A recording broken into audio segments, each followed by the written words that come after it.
Okay.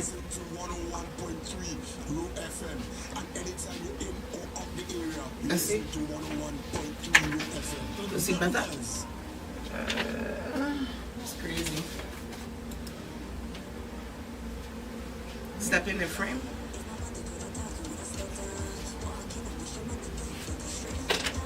Okay. Zoom out a little bit. Yep, that's it right there. Right there? Try now. I feel like I zoom in more to you. And not zoom out. Yeah, I don't see you pulling out. But let me already start. I didn't put a disclaimer. Shit.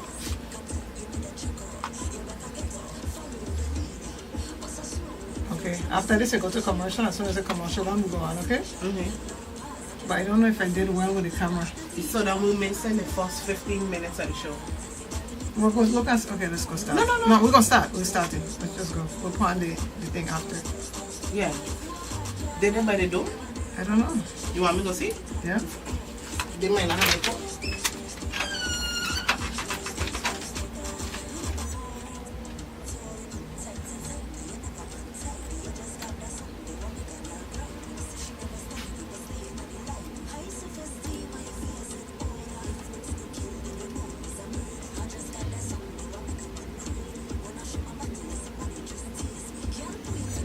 That's right there.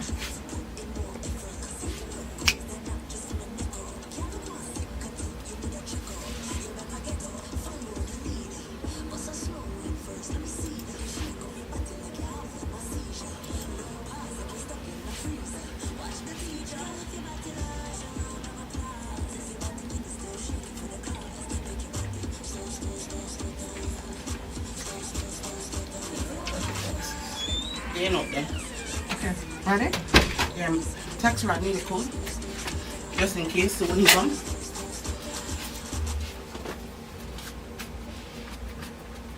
Ready to start talking while I text you the code? Yeah. Okay.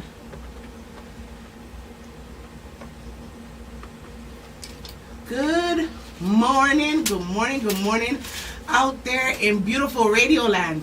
This is Sommer Sibley Brown And Emmanuella Perez Cassius. and me and my bestie on air a little bit early this morning. We know you usually join That's What She Said at 10. I mean at 11. But this morning we starting at 10 because we are unaware. We are hoping to have, not hoping, we're actually expecting to have two great guests in the studio today. Today's show is about governance and the governor. So in the first hour, we're about to talk to aspirants. And in the second hour, hopefully we will have the governor of the Virgin Islands, Albert Bryan. sitting down to talk with us, you know, just like a quick touch point. This is the first time we're having him in the studio, so that's going to be cool. But it's also the first time we're going to have Donna and Rodney in the studio, so that will also be cool. This season is really hottening up. Like we are on it like wildfire. That's What She Said is on the job. We are here every Saturday, building the whole idea around governance. Wait, this is our job? This is our job, babe. This is Oh, our wow. favorite job. Oh, okay. Because I was just like, she just said the job is Saturday. This is not why I was waking up to do y'all. Absolutely, we're on the job together, Summer. We're always on the job when we're here in the studio. Got it. At 101.3 Real FM, working for the big boss, making sure that all of our listeners understand and be excited about, our government and not just thinking the government doing us something. We are the government, and we're trying to make sure everybody's engaged. Yes. But guess what? What? Primary's next week. Primary is next week. And you see the early voting numbers are up. Emmanuella is an early voter. Oh, no, you're not. You don't say this every time. You're not. Yes, She's not an I early like voter. to go and the people outside screaming, Harassing you. Yes, Vote for this person. Yes, I love it. It's not harassment. It's What? not And they harassment. screaming. The one thing is how excited every camp will be. Yes. For the person that they believe in, right? So like all our aspirants, whether gubernatorial, senatorial, and we noticing a rise in the Board of Election and Board of Education in terms of what campaigning looks like.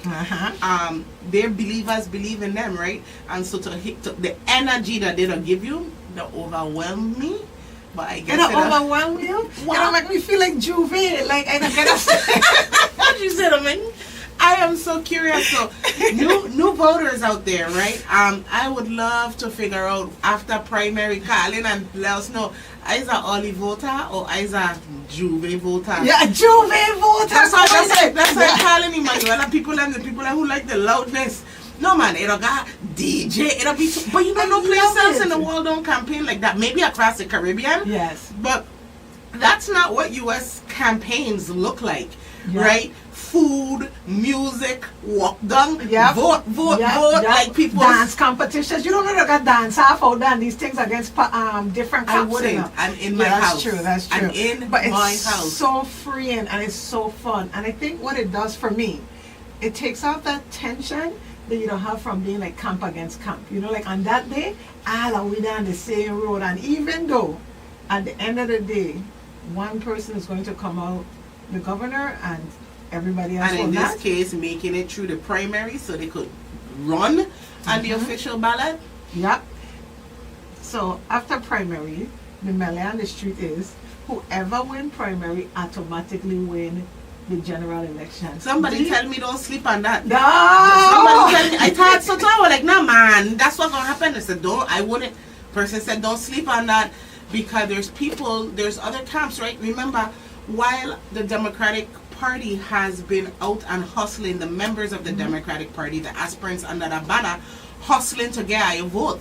It got people out there just quietly walking, right? So the day after primary, independents and Republicans, and maybe even the Green Party, right? They coming out hard. They had a little bit more time to prep. So what a Democratic Party wins in the primary is that they have a longer time of visibility. Yes. But what the independents win is that they had more time to do their homework. So we might be shocked how hard any one of these groups come out in preparation for November. I said the same thing, and I said the people who win in the primary don't get too happy, right? Like, just winning in the primary don't mean you win the race. Keep that energy, keep that momentum. I hope y'all were pacing yourself in this race that you didn't burn out after August 1st, because this is what election is. You really have to go. I done burn out and I wasn't running for office. Well, Sommer, your capacity to do this is not as wide as most. Yeah. You know, this is not, it's not for everybody. Yeah, and people will be like, you would make such a good so-and-so, and I'll be like, I don't know my social battery. Like, the social battery of the people who are running for office has to be strong. And also their egos have to be able to take a lot of hits, y'all. Because we Virgin Islanders, we don't like, This is like, we don't go for the juggler. We ain't doing that when we're talking to you. If you're old enough to know what Street Fighter is, it's like a bunch of Chong-Li special moves, like helicopter kicks. You know, Sommer, we get ready to go to break in a little bit, right? And of course, when we come back, hopefully our guests will be here and we'll be ready to dive into more conversation.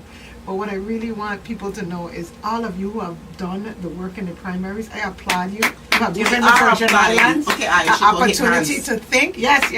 You have given the Virgin Islands an opportunity to think about who is the best candidate. Y'all put yourselves out there. I have seen so many debates this primary cycle. Like, I don't know if I have seen debate fatigue. She said, this is just for creating things for them. I have debate fatigue. I mean, even the person running. Absolutely. So we're getting ready to go to break. As soon as we get back, our guests are in the studio. We're going to talk about more about the people, maybe a little bit of debate fatigue, and seeing how everybody's feeling. I am so excited to see the brightness in the room. We have finally arrived. We'll be back on 101.3 WEVI Row FM. You are listening to That's What She Said with Sommer and Emmanuella, and we will be back. That's what she said. That's what she said. Hey. Good morning, my gente. Good morning. I see you on the corner the other day. I call Emmanuella. I said, Emmanuella, our boy that on these streets getting his vote. I see you by Sunny Hills and I said, Bella, you in one? No, I said, no, it's the dancing on the stage. I said, oh, no, you're right. And I didn't get my photo. My son was like, Mom, you know what No, this is you don't have nothing to worry about because of our head, arms. He got like a swag. He got swag. That's what I think. You can't take that from him. No, that's all. That's swag. That's all them PBL. Yeah. Summer parties that they used to have to throw for the teachers. But those things were in the dark. This is no all over the place. And it's Why are we not hearing? Mr. Moorhead, my favorite story is all the old woman that used to want to dance with Mr. Moorhead. Mr. Moorhead. What kind of conversation you have? What kind of conversation you have with me? Emmanuella used to invite me to the system there and I used to be counting one after the other. And he got me and I used to be daring. Happy man. I used to be daring. Well, I guess we saw it last night. One of them come up and she went here alone. Yeah, we've been on. So we talking about Yeah. No, that's the one that ain't coming on. So we would love to start one with quick so we Oh, can get to your so platform. somebody had to right? change But one something who's because that's the starting main with camera. Donna, who's Rodney, right? We like everybody to know I do it very twice. quick history, but we want to dive into. Me too. Right? Yeah, that's why I do this You've done morning. a I lot of restart the debates, whole you've thing had a lot of twice. conversations. Why are you the leaders that this I audience? no, I don't reset. understand? Like I shut down You the know, like, device. what are you bringing? That's different. Yeah, these chairs for young people. They're uncomfortable. Jesus Christ. You want switch Ah, No. that's the one. I You could want- see it you want on. this instead? I could see me recording on it, I don't like but them the either. computer ain't picking it up. I think from standing up last night, my lower extremities are feeling very Hold on. funny. Zoom out a little bit. It's funny that she was at the shot also to do. Okay. Let's see. Look on the camera, it's zooming It's out. not. We lose focus. That's No, I enough. think you come. That's better? Yeah, I think that's a little better.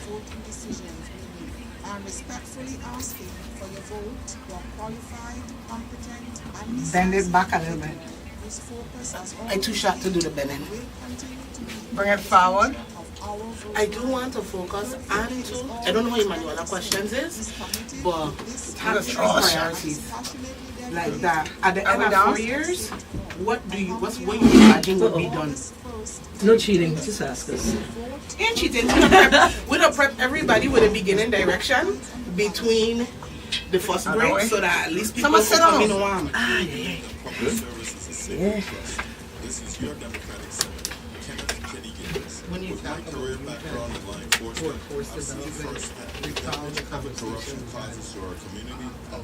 You can see me? Oh yeah. Because but I didn't sign on the frame. Yeah. I can see me in the frame. yeah, but what Oh, but when I move up, okay, I see. Yeah, right there. Right there, okay. How we doing the next?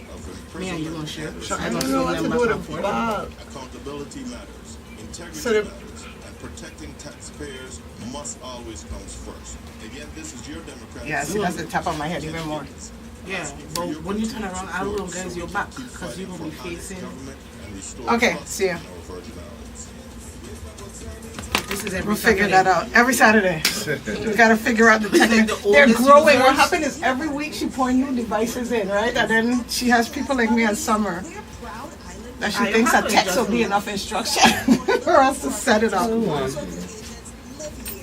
See, it's not just me. I'm not having a personal summer wife. Y'all have? Emmanuella have on a jacket. You can't That's be kind of that weird. person. You have a jacket. No. When I ran upstairs, it was raining, so that's why I had it on, and then we started setting up. That is thing now. But if you ain't hot, fine. I wasn't hot, but I wasn't cold either. Like it wasn't bothering me. But when I had on the jacket, it was to run from the thing. How's my kid today with the summer? We're doing. I'm good. Okay, how's she Okay. doing with the summer? Being a young woman in the world of she gone from being a feminist to now I don't know, like it's just She's getting to they her know how changes. to eat. Yeah, like because they know how to eat already, they always trying to hustle. We're in our feelings moment, you know. So she's at that stage now where Every she's child, uncrediting me for all of her success. Like, you did nothing for me. You holding her back. You holding her back for her success.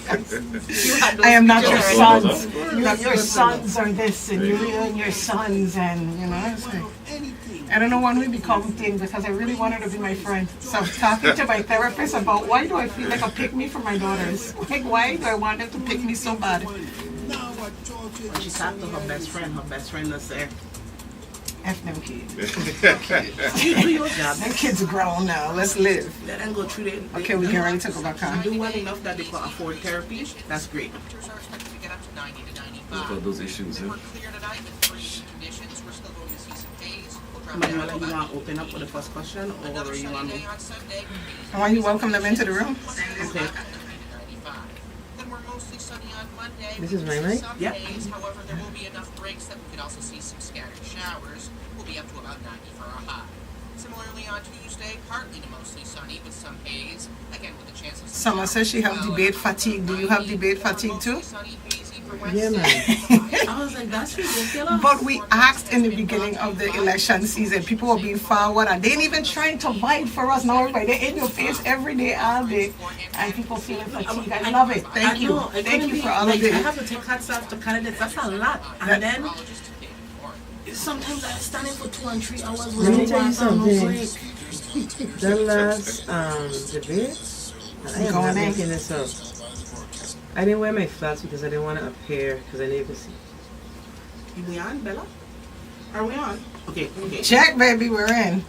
All right, Emmanuella is trying to set me up for a hot mic moment. I'm going to do something. What kind of best friend I have here? But what we do have, I don't know, and she that's- never hears the prompts.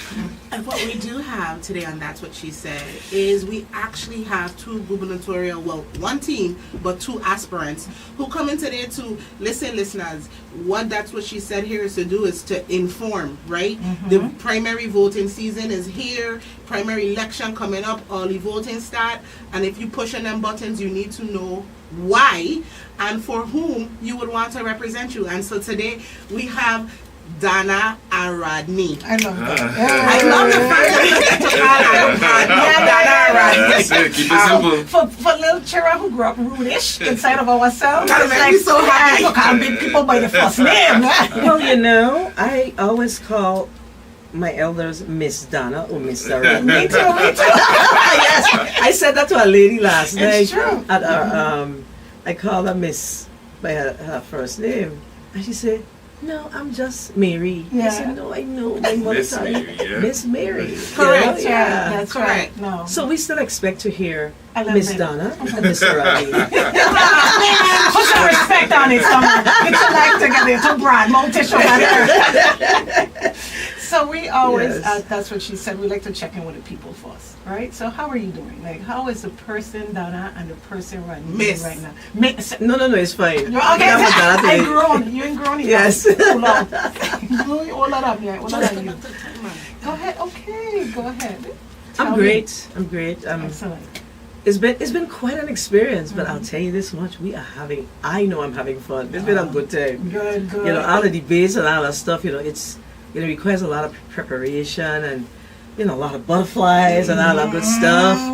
But at the end of the day, I've been having fun doing this. I know I'm having fun because I get to meet a lot of my people, and although some of the conversations that you hear isn't the best, at least you get to know what's happening in the Virgin Islands and what's impacting people, and it really makes you want to really yearn more to make a To do it. difference. I love that you say you So still get that's- butterflies. I yeah, love of that because it means course. you're alive. Like, Yeah, man. It's like this is adrenaline. People Absolutely, tend to butterflies think like, you doing this so long. You.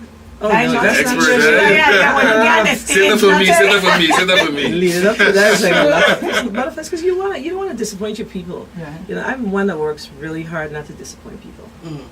Joe Cool Rodney, are you getting butterflies? So, ladies and gentlemen, I have finally made it. I'm on the Emmanuella. Hey! And after Sommer show, finally I made it. So the whole thing has been fantastic. It's been ongoing. We are running. We are tired, but we keep pushing. But it's also a serious side of this, of where you are now talking to a lot more individuals in the community. And like I mentioned, when you come someplace and tell you, sit down right here, I got something to tell you. And you hear some of these stories that's happening with seniors, with younger individuals. And it's really giving you motivation because a part of our life is here you want to serve. So we want to do even more. We want to be problem solvers. We want to take care of situations. It's going to give you energy because you want to do so much. So it's really been inspiring. At the same time, it's a whole new experience for me. But it's coming along. Nice. I have I have a personal question. What, Rodney, Mr. Rodney, what have you learned about Miss Donna? And Donna, what have you learned about Rodney? You know, people, to be in the fire together, right? You could know a person, resume, you could even really like a person and be like, you know, me and Emmanuella to do this all day. We know each other so well. The good parts and the bad parts and the parts that we sharpen each other. And so on this journey, I imagine you've learned a lot about your running mate. What's one thing you learned that you would share with the public why you are happy that this is the choice you're on, right? Like, it reaffirm, like, I met the right choice. Of course. So, I mean, what I know, Donna, was a more on a professional level. So it was work, it was education, it was commissioner, legislation, you know, having that tone. But to know that there's also a very fun side, there's a very side that likes to laugh, you know, joke, entertaining. So even though she's focused on what needs to be done, there's a more human side. There's more of looking of individuals. When she's talking about her children, her grandchildren, and always, something she always mentions looking out for young people. That's something I really appreciate, and having that sense of life. Love that. Love that. What, my turn? So, of course, I worked with Rodney. He was one of my principals when I became commissioner, but before that I served as chief financial officer for education, and you know, he was always on top of his game. But what I learned about Rodney is that Rodney is a lot more than a quiet fire. I know. I have an evaluation to prove it. Rodney have some serious swag. Well, tell me more. Wait a minute. Yeah, he got swag. He does, but he's also very thoughtful. You know, you think you know people because you work with them professionally, but he's very thoughtful. He's a perfect gentleman. A perfect gentleman. He is. But you know what else I learned? That he's very serious about his work. I mean, I kind of always knew that, but he's a lot more than we see. So, and what I mean by that is, when it comes to his administrative acumen, he's an excellent listener. He don't talk before he understands, and then he speaks, so he knows how to execute. So I did not work at Pearl St. I am a strawberry through and through, and that's been an issue. But it's not a little jealousy here. I don't know. My best friend did work at PBL, and so what I want to endorse about my understanding about Mr. Moorhead is because I was always in the building, and the things that people don't see about an administrator is diligence. Mr. Moorhead used to walk the whole school every day, every morning before it opened up. Like, I used to go to see Emmanuella, and every day I could bet what Mr. Moorhead was doing. Tie and shoes. Just like slowly greeting everybody. So the diligence, the quiet fire, when you said it, it resonated with me because he takes his job seriously. Yes. And so I could say that from a very honest place because I seen it, right? Much like I see you taking your job very seriously.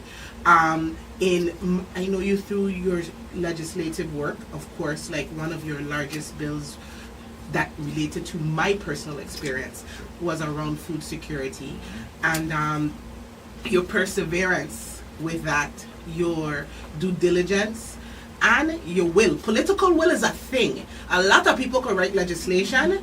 Not many people could shift the whole body to get on board with legislation, and I saw that with your demonstrating specifically, because I wasn't paying attention to every legislation, but I paid attention to how that moved, and not one legislature, but two legislatures not just talked it, backed it, and I can say that I saw that under your leadership, that you, while you were doing other work, you were stewarding, making sure that was stewarded through. So absolutely. I could definitely, those are two things in my experience when I think about your leadership.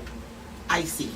Yeah. So let's segue in. When I sit back and I think about what's next, you are now going to become everybody's boss in the government, right? Like, I know a lot of people look at government in partials, but you're going to be forced to look at it in whole. A commissioner education was your department. The legislature was your department.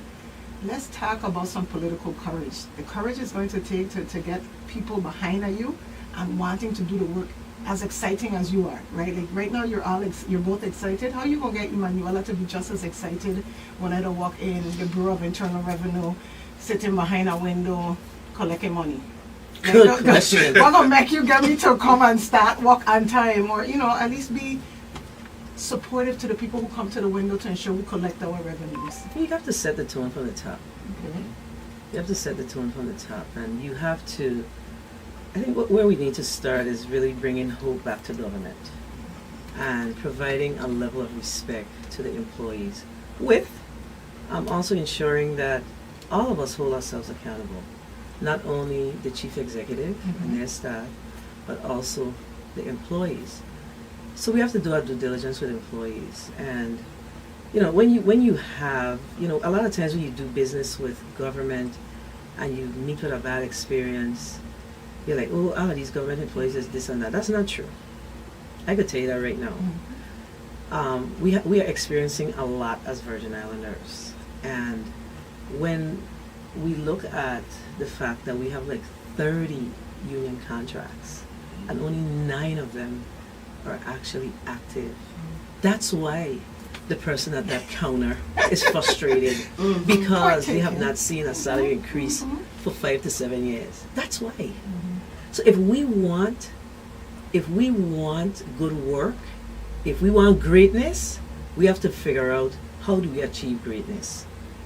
And as I did my work in the legislature, I realized that, and particularly when I served as a chair of the Budget Finance and Appropriations Committee, I realized that every year we pass legislation, we do a budget, and not one revenue generating idea would come in.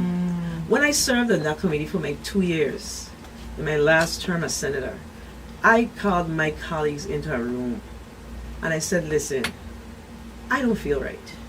We're moving legislation, appropriations for a budget with the same money year in and year out. We flatlined. So we came up with an idea. I said, we moving this budget until I come up with an idea. So one of our senators came up with a revenue generating item, which caused a little rumbling in the community. And that was the legislation that requires financial instruments. If you're sending money through Western Union and those types of financial transactions, you have to pay a fee. We moved the legislation, it went up to the governor, it caused a lot of rancor. He sent it back down. The one senator who was the original sponsor ran away from it. Senator Maurice James and I said, nah, we running. You can't run. We are going to deal with this, and we tweaked the legislation, worked on it, and today we have a financial instrument, a piece of legislation, and we have to go back and see how much money is being generated from it. But it was slated to generate over $13+ million annually. I think it was more than that. But I'm saying that you have to answer your question, you have to give your people hope and respect. And if you can't do that, but have expectations. Right. So I'm not going to sit here and be like, yeah, we have a host, willy-nilly. No. Expectations, you give, I give. And let's just get it done. Let me also add to your leadership skills. It's transferable. It doesn't matter if you're a Cub Scout leader, you're a principal, you're in charge of an office. Those same skills apply all the way across the board. And you got to build your relationships with your employees. So I think you could testify to that of making sure that you have that conversation, make sure you have that willingness to listen and make those changes, and more importantly, also to address working conditions. And that's a big factor among many government offices, agencies.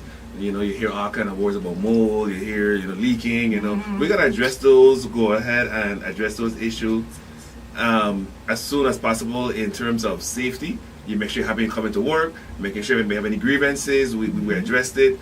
So being in charge of the union for all administrators, being able to know that you can understand that process, and when you have a grievance, it's a problem that needs to be addressed and looked at, and it shouldn't go any further. It should be addressed within your building, within your system. So really listening to your employees, and of course being a problem solver. Absolutely. I really, really love. And you forgot the part about putting back the labor management committee. Yes. So in the departments. What is that?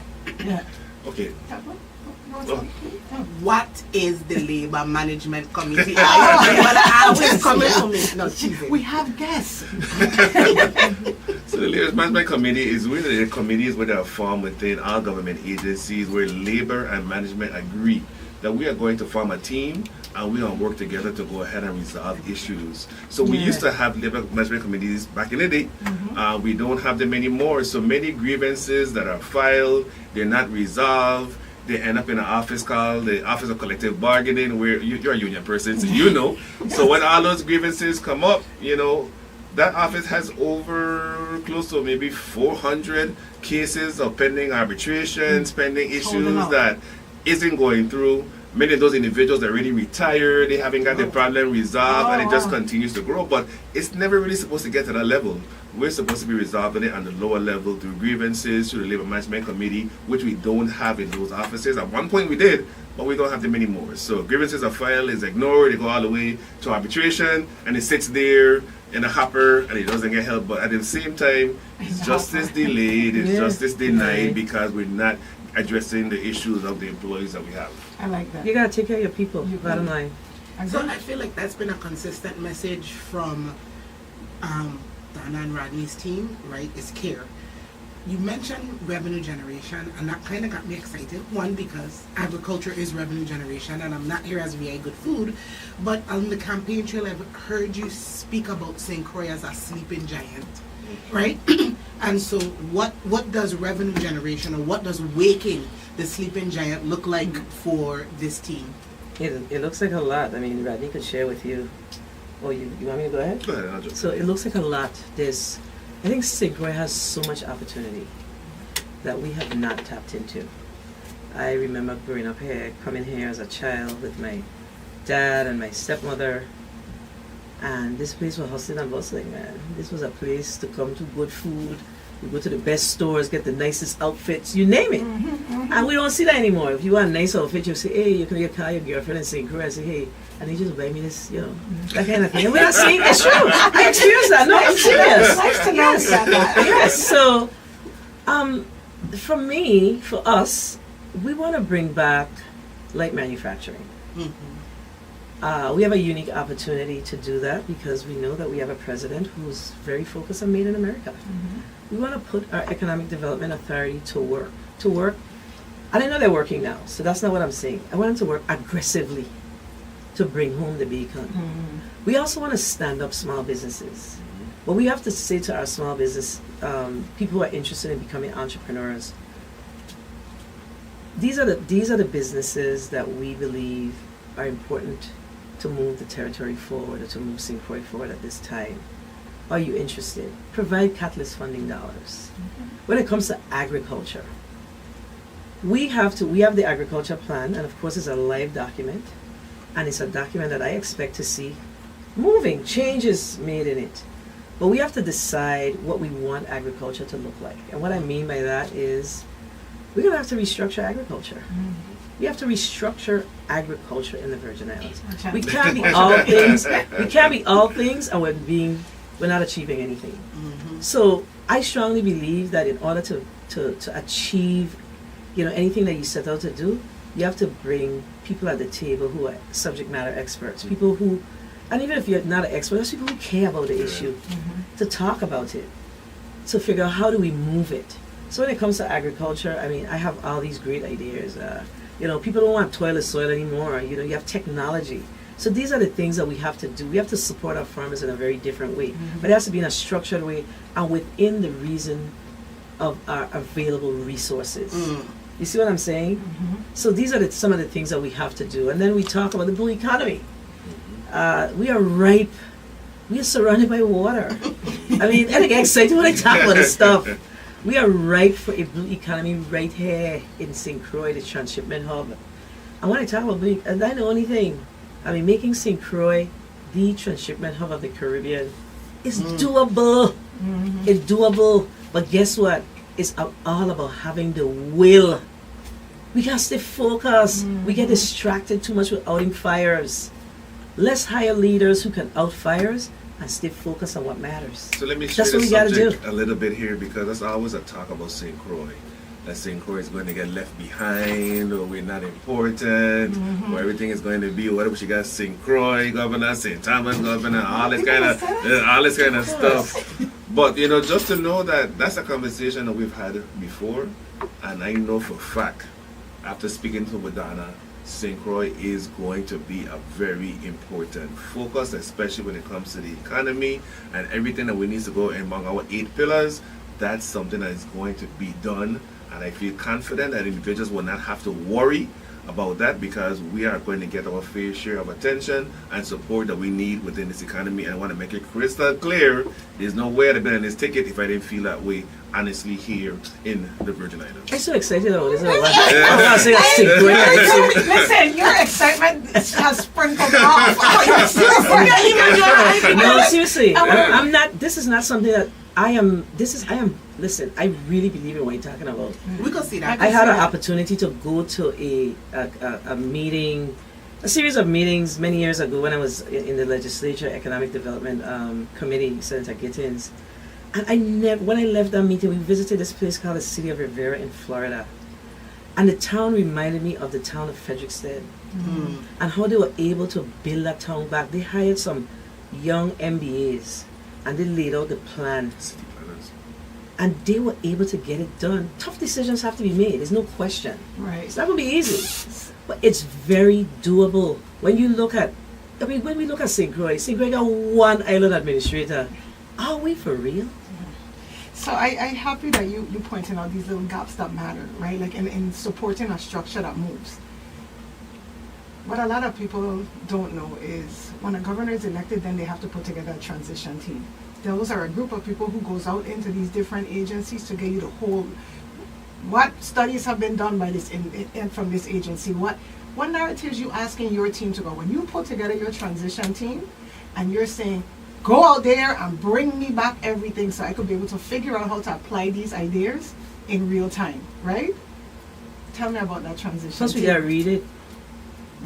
So that's the first thing you said? Because we have a practice here, and I know this from experience, where all that work, people get excited about the transition and the transition report. When I hire Emmanuella to be X, and I send you this transition report, I'm going to say to you,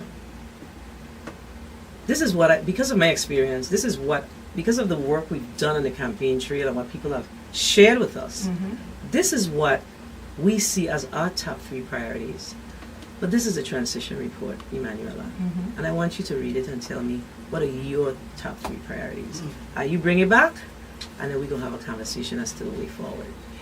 That's what we have to do. As a person who writes the smartest report every year, it's really hard to figure out how to get people to do that part, right? Like, and we're basically top dancing, like, here it is. We've broken it down to 10 words or less. We're using less vocabulary, and it still is a struggle. So I identify with what you're saying, but the people who's going out into these spaces to gather this information for you, to do this report, tell me what it looked like. What is their directive? Go and come back with what? Go and come back with, of course, the departments will provide them with the report. Their version of what's happening. Right, that's why their I'm asking version it like this, because of that's what's very happening. important. But we want to know, we have to get data. We want the data. Okay. So you based on the department, for instance, let's look at education. Let's look at that one as an example. So we want to know, for the past 8 years, how much federal funds did you receive? And how did you allocate those federal funds? How have we conducted assessments? That kind of thing. What is the test scores of our students? How many teachers do we have per, what's your student per teacher ratio, your teacher per student ratio, that kind of thing. Just collecting data, because the data helps you to decide, to make decisions as to whether or not what's been happening is in fact working. Do we have any pending cases? Those things that are tied to the inner workings of the department. And on and on. I mean, I could go on and on about what the charge will be. But I agree that, I do agree that you have to, you don't just say, because I've been on 2 transition teams. I've worked on the side of the opposite. And you're right. So, yeah, it don't really have a charge. Just... Go get back. And at this right. end of us who's putting the information together for the transition team, tap dance and make it sunny, right? Because they're not going to ask important questions. Whatever I give you that's what I was is about where to you jump go in and tech. say that we want honesty and transparency when we go Okay, to tell these us what that offices. looks like. We don't want any fluff for making it look like you said the song and dance. We want to be able to ask questions. We want the facts, and not just for us, so also to share with the community too. You want everyone to know there's always a cloud about government and agencies, and some of it is true and some of it is not true, but because of lack of information, which I've learned, when there's a hole in like a lack of information, people fill the hole with whatever they want to put in there, and it doesn't mean it's going to be accurate. It doesn't even mean it's true, but just perception becomes reality. But we want to be able to tell them, I have 10 apples, and this is what I have, and this is what I found. So everybody know exactly what's there, good, bad, or indifferent. Absolutely. You want the truth. You got me to Trust but thinking verify. another. No, but it's Because you have to serious. lay out what are you looking for. So Absolutely. Yeah. one of the things that I do at VA Good Food, AI has helped me. I know Oh I my should gosh. not use AI. It's my It's flaw. her new best I'm friend, killing- yeah. I'm making a dystopian future. But one of the things I do with every idea that I have is I pre-mortem it. So everything VA Good Food do, as soon as I write a grant, a plan, or whatever, tell me how this gonna fail. Tell me how what is the single point of failure in Sommer's idea, so that before I put out the idea, I'm course correcting it. Yes. So like we have to get in the business of I actually don't need to know where you shine because that's visible to the community. Give me your top 5 failures that people don't know why you are failing, because the things we do well, everybody knows about it, nobody reports on it. What people expect me to do is fix where we don't work well. And so like those things are really hard conversations because they're unsexy, right? And being the governor is an unsexy job for real. Like I mean, yeah, it looks like you get to ride around in a black car, but you also you are responsible for keeping the entire territory fiscally solvent, for making sure that revenue is generated. For, and I'm saying this not for the team running. They do For the our resource. audience, yes. I'm saying this for our audience, Yes, right? yes. A lot of because I watched 20v1, and so this turns into a question. People and Everyone, woo! no, that was tough. So that was tough, right? There's been some tough debates, and I want to commend the team on composure, right? Like I've been watching them, trying to be as by like just watch them and things that I see that I commend your team. I tell you, Emmanuella, I wouldn't have been able to do that. People that get bad word long time, and so composure, good job. I wouldn't be able to do it, but. When people say, just like there's, for me, debate fatigue, I think Virgin Islanders are tired of plan fatigue. And so the role of data versus new plans, how do you guys balance that out? Because I do believe you need information as a team to execute whatever you're going to do for 4 years. And I think when you tell the community we're going to have a planning phase, it seems like they're dismissing the need for that kind of data assessment. What's your team's answer to that? Well, when it comes to, in any good organization, you have to lay out a strategy. You can't get up every day and outfires. So, probably the word plan is, people have heard it over and over, they're just so done with it. So I think it's more about, what is the strategy? That makes sense. What's the strategy? So the strategy, we have to determine what the strategy is for each respective agency. But I'll tell y'all something. Y'all may not agree with me this morning. I may get in trouble with y'all. Let's do it. Right? But I'm going to tell you something. When I look across government and the opportunities that I've had to work on the budget of this territory, we have to decide what are our priorities. Okay? We cannot continue to look at our budget, this $1.5 billion, and put 3 cents here, 2 cents there. It says that we are good at nothing. Yes. We gotta decide what our priorities are. My father used to say a thing, some gotta go for some to come. And that's where we're at. Get that on a t-shirt. And what that means, it doesn't mean to come. that it doesn't mean that departments are gonna go away. What it means is we're gonna set what areas are priorities based on our conversations and based on our transition. Yes. That has to happen. And then you may work in one of those departments that's necessarily the priority right now, but I need you over here. to help us with the priority. So you gotta come with us until we get this done. But we have to have a system. We can't continue to run government the way we're running it. Otherwise, I could tell you, we just need to pack up our bags and bust out. So it's all like being run with a knee-jerk reaction. Like something hit them with Yeah, we something can't else. keep doing this. And I But a think lot of that's- people run their households Yeah, like that. You know, so- like I work at the Virginia Housing Authority, and I've recognized what a problem is with my community's thinking is that they think the government budget is their house budget, right? So in your house, you feel it's important to have a microwave, and a microwave is so important. But when I'm looking at government, the goal is not to heat the food. The goal, you know, not just to heat the food, is how much food we gonna heat for the period of time we're going to heat. It's not the same conversation. Right. So we can't get a microwave because what we really need is 2 industrial stoves. And so Yes. elevating the conversation We to can. getting our community to understand government is not your house. In some ways it is, right? Like it's who we are and it should represent the things that we value. But in other things, we have to think of all the people. I don't just get to think about Princess. I gotta think about Princess, Donna House, Rodney House. Like that's what government is. Yes. So yeah, microwave will look good in my house. But what happened to Danny and Rodney House? And Right. now their house, they have nothing, and that's what the Virgin Islands looks like right now. Some houses have extravagant AI TVs, Yeah. and some houses don't even have a TV. And I think Yeah. that's the pressure, but that's also the conversation. That's the conversation. So we gotta set our priorities. We do. I I agree. want to jump in, Emmanuella, if I have your permission. No, I like to, I had to play with Emmanuella. This is me. This is When me. has she I ever come here asked? to play with Emmanuella on Saturdays. When That's she why said we we had to do it jump, every I was night. like, oh man. So if you see me always harassing her, this is our good best friend time. But real things that people want to talk about. People want to hear about what's this team's plan for WAPA? What's this team's plan for healthcare? What's this team's plan for insurance? Right? And you don't have, I know those rapid fire 3 things, but we know cost of living, right? These are the issues that make people vote. So, I mean, energy obviously is the first one. What happened to the whole we've done debate fatigue? No? Nobody followed the fatigue, the debate? All right, let's go. You Let's sleep go. with C-SPAN. We have our, Maybe I am we over. definitely encourage people to look at our website. It's Donna Rodney 2026.com, and we've worked diligently on that. We put a really good team Mm.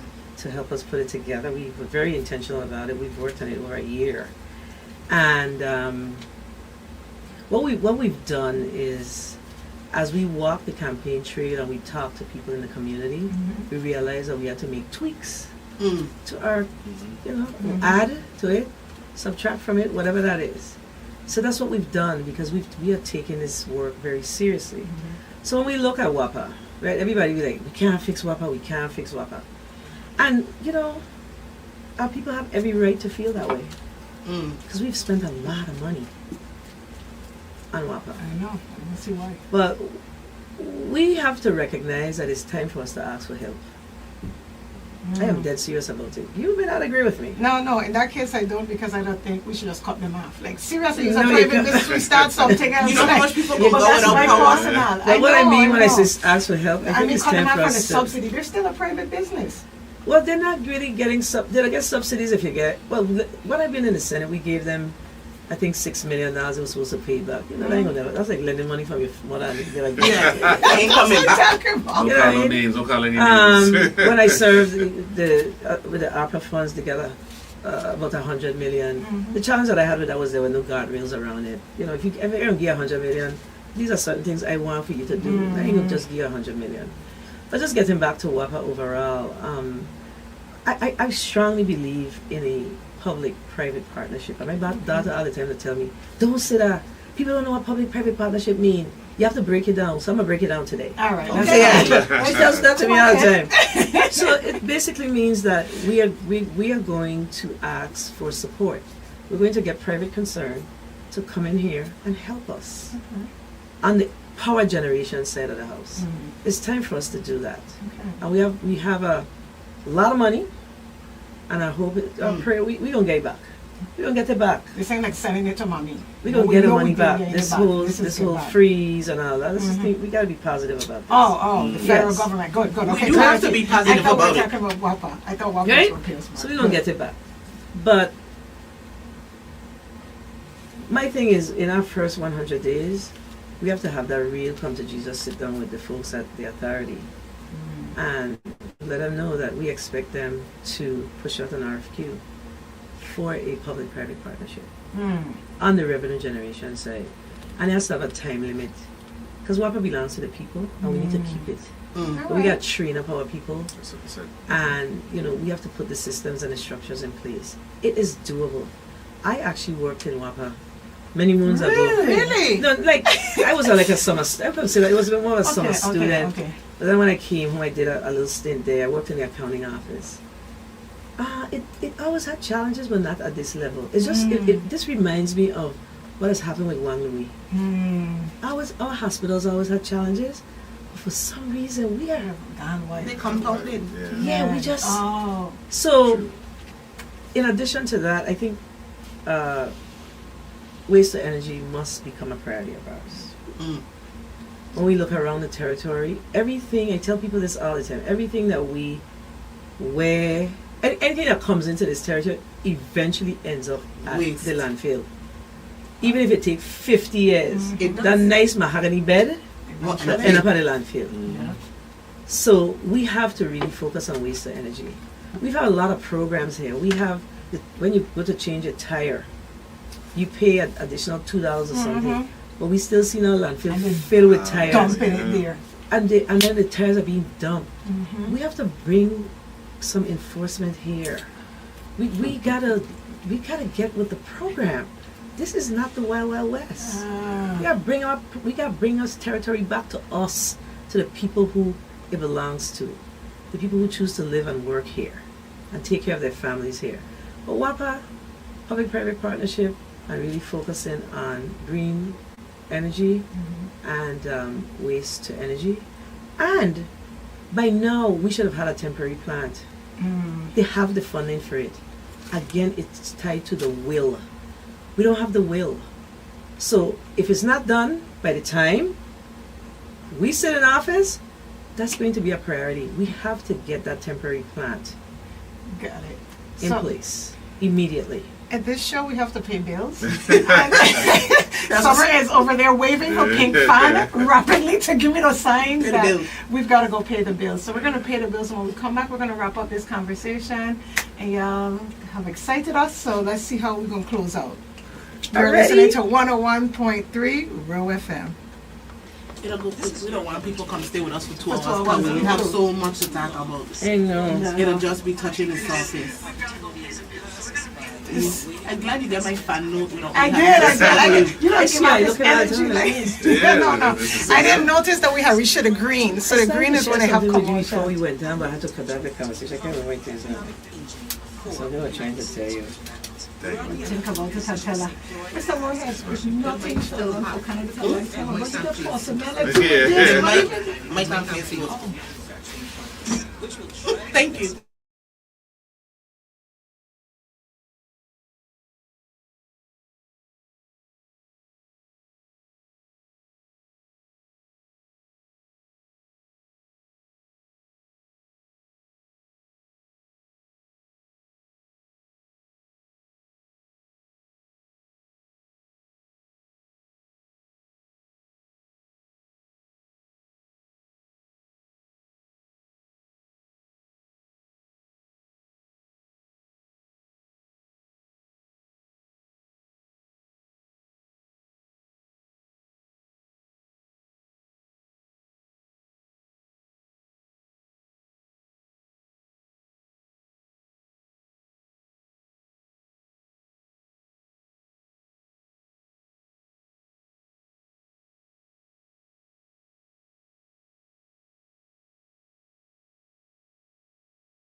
The entire Virgin Islands.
having fun with the families and the youths in these streets in St. Thomas, our sister island. That's right. One Virgin Islands. We happen to also be doing big things in the studio because we like having our first political aspirant conversation with Donna and Rodney, right? You feel special now? Yeah.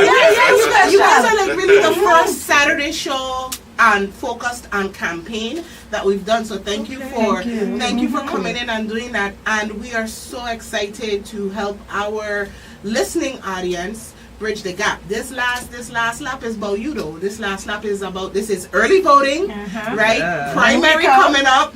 The push is on. Please let the people know why this team is the team from your perspective. I'm not Rodney go. All right, so once again, thank you for being here. Sommer, of course, Emmanuella, I know you are so many years. It's definitely an honor to be here in this program here. But, I'm a very simple guy. I'm a very simple, humble guy that born here, raised here, and I just want the best for the future. Being in education for 30 years, I've dealt with so many students, and I want to do even more on a higher level, especially when it comes into the workforce development, making sure that we are growing from the inside, growing out versus bringing it from the outside in. So we want to really push our people to come forward with that. So I'm just looking forward. I'm excited here. Lucky here to be running with Donna. And I want to invite everyone. We have a rally tomorrow. It's going to be at the headquarters in Lorraine. It's going to be at 7 p.m. We have entertainment. Of course, Donna's going to be there. I'm going to be there. Let's come. Let's socialize. Let's have fun. Let's get ready in gear. As you know, early voting already started. It's going to be ending on Wednesday. So anyone who did not get a chance to go to vote, I did it myself. I know you did it. Simple process. No, I love to vote on the day. she's on him rap. No, that is officially on We him just rap. had this. We don't call it. No, Emmanuella don't call it. We coined it Juve voting. I want to be the first person in that. I don't want to be in the streets with 10 people with signs in my face, and then I gotta lie to everybody because they like vote for me, and then like. I want to go with quiet peace because you know you got 6 candidates. You don't tell yourself, and all your friends there with them and you got a smile in their face, and then we go on it quiet. I love it. So basically, we just want to help the Virgin Islands, and we're just honest, just true, real. That's what we are. Definitely want to do more for our society. Simple as that. No, make a difference, but I'll tell you. I just want to touch very quickly on the last conversation we were having before you guys took the break, with regards to WAPA. So we have what 4 more months, 5 more months for this administration, and you're gonna hear all the things. This is in place. This is in the hopper. This is whatever the case is. Recognize that your time is up. Recognize it, that your time is up, and if you're able to get it done within that period of time, I would love that for my people. I'm sure our people would love it. Well, there's time for new leadership, and new leadership will come to the U.S. Virgin Islands. It's time. It's time for leadership that cares, and that helps me to segue to why I'm running for governor. I'm running for governor first and foremost because I care about the people of the Virgin Islands. I have nowhere to go. Okay, I went to college in 1983. As soon as I graduated, I'm on a plane 2 weeks later. And I ain't never left other than to travel. And I ain't going to place. I raised my kids here. And I just love this place. And I know, as I did my work in the legislature, I know that we could do better as Virgin Islanders. I know there are better opportunities for our people. And I know that it's really time that we have leadership that will be really focused on hearing the voice of the people and listening. A lot of times we lead and folks get unfocused and forget the real reason why they're here, when they were elected. But our intent is to really stay focused and set the priorities, make sure that we have leadership that is able to out the fires, but focus on what are those priorities that we've established, that we've decided that are important to the people based on the conversations that we've heard on this campaign trail. We love our people, and we're going to ask you to give us an opportunity to be your next governor. Donna, Fred Gregory, or Rodney Moorhead? Number 3 on the ballot. Number 3 on the ballot. Your next governor, lieutenant governor of the U.S. Virgin Islands. we won't disappoint. I'm naturally an empath, so I don't like disappointing my people. So we care. I thank you so much for coming on the show. You guys have brought some good energy to the room. Everything that I felt watching you on the trail is exactly what I feel here in the studio, right? Like I can honestly say, still, we've got the best of the best running for governor and lieutenant governor this year. And I'm interested to see where the Virgin Island goes under this type of... So that's the one thing that as we close out, I want our listeners to hear. Don't vote from fear. Vote from hope. Listen to your candidates. See if they align with your values. Hear what he's saying is their priorities. Right? Wade through the rhetoric. Read the platforms. And vote your heart. Not what you're scared of, but what you're ready to believe in. And that's for every listener who comes through, every candidate we bring through here. Hear the people. Right? That's what we need you to do, because there's a lot happening out there that's almost like really it confuses you. Yes. So you have to listen through the confusion and listen for the voice and the pulse of the teams and the senators and the people who want to represent you. And so we're glad that you came on me and Emmanuella's very playful show to help people learn a little bit more about you. And the door is open whenever I want to come back. That's what she said. You gotta say, we will be back. Probably will not schedule it through someone who's horrible like admin. You see, I'm so happy you said that for the public so that they can hear live who is the one of this team not to call for administrative our next guest is, responsibility. we're going to just cut her off. Our next guest is rolling in. But really, thank you. And you guys have a beautiful day and a great rally. Come on tonight. It's tomorrow night. Yeah, we love young people, so we have a YFB. Marley in the Marley house. tell me so. Marley said, "Oh, we have to go to Mr. Mohead in the house." She said, "He had that's to show you." Yes. She said, "Again, YFB." I said, "Mr. Mohead is hoping that all of you walk with your parents. So when you make your group chat, tell them you alone don't go to YFB. This ain't that job. This is the job where you walk with mommy, so that mommy can be able to hear what the candidates have to say." We have another band, so don't worry. We have good. Because Marley was trying to get us That's right. right. Have a beautiful I wish I knew day. you were here. Just You leave do something. know. What are you talking about? I didn't know I was here. I do not just say listen you to don't- the radio. I just do think not you just say you don't listen to our our show. Did he just say that? I don't listen to no radio. Good for you. But you're a teenager today, man. Hey. And with his I'm voted getting out. sticker. And he just With his voted. voted sticker. I love that. You voted already? Yeah, going away again. I ain't Listen, gonna you say should, here for the election. you should have listened to Sommer's last spill. Don't vote with your emotions.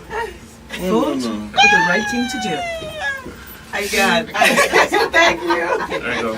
Take care. Hey, tell Loretta I need a book by the garden, so I So- see a book there. Okay. For her. We are still live, so I am there in What what makes me happy, human, right? but Like, what this makes is what me we want people happy to is that the see. listening audience and the viewing Yes. audience get to see that politics is politics, and being a Virgin Islander is being a Virgin That's Islander. right. So when we politicking, we might be throwing blows, but after we politicking, we still humans together. Oh, we are friends. Uh-huh. I mean, even though, it's good morning. Good morning. How are you, Governor? I didn't realize we were on air, but yeah, we are friends.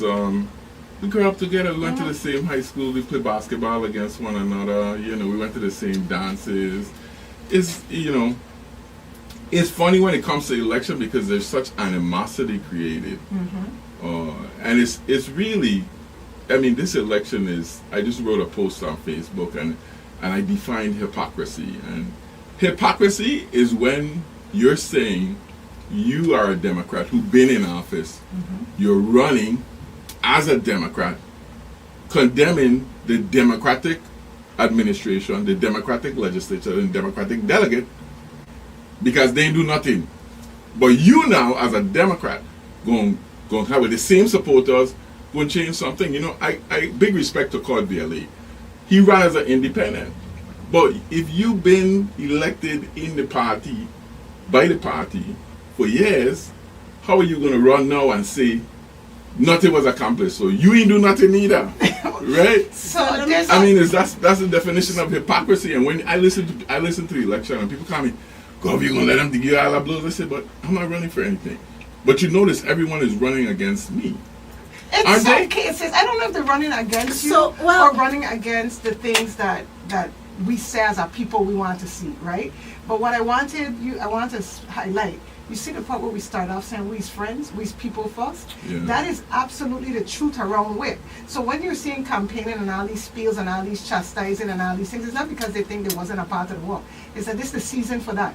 When we get behind the doors now and the work start, y'all, the democratic process, that y'all work together in groups and conversations to make it happen. What I hope that people remember, though, is that these people who are running to represent you as governor, senator, whatever, they're cognizant, they're well aware of the problems because they can explain them to you.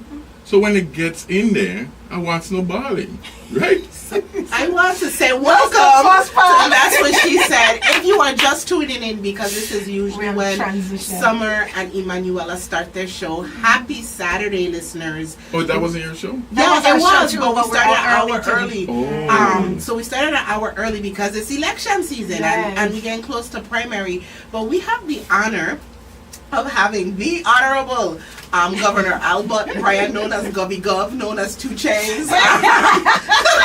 Right? Like, you have so many nicknames. What happened to your name? What happened to your name? You ain't saying it now? Albert? No, Which one? What you don't call Albertito?